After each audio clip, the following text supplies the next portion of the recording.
Tikman mo, masarap talaga.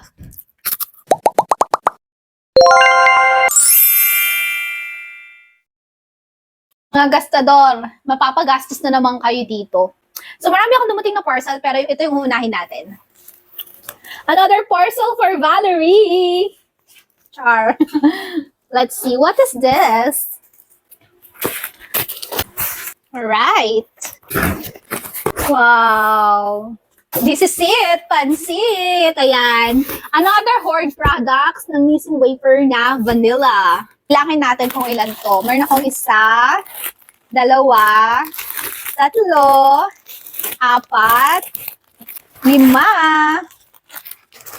anim, pito, walo, siyam, sampu.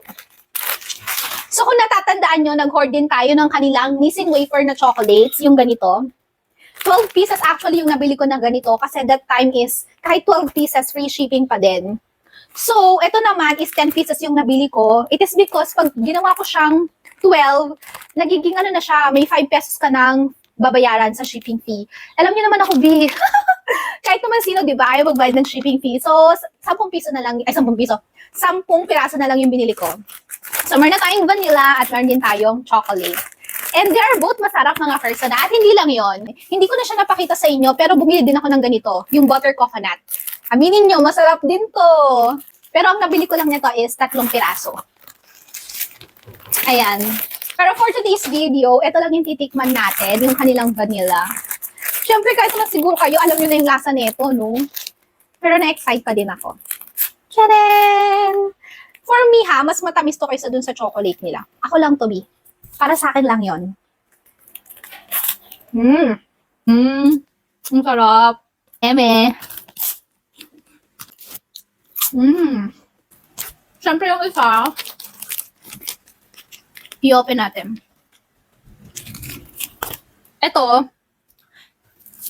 paghahati-hatiin ko siya kasi this is how I wanna eat it. Ang crunchy.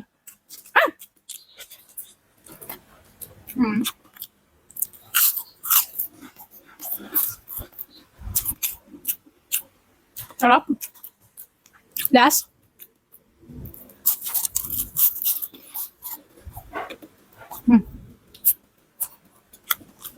The best talaga yung Nissin Wafer. Okay, isabay na din natin yung pagkain natin ito. Yung kanilang butter coconut. Ito yung tinapay na kahit walang palaman, go lang, masarap pa din.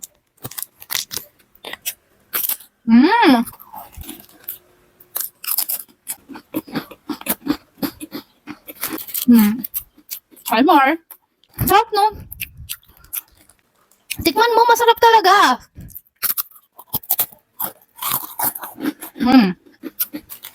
Considering na ang mumura lang ng mga product na to, ha? Although yes, nagkakaroon siya ng price increase over the years. Kasi syempre, kailangan naman nilang i-maintain, di ba? Yung profit at hindi pwedeng hindi sila makasabay sa inflation. Dahil kung hindi, malulugi sila.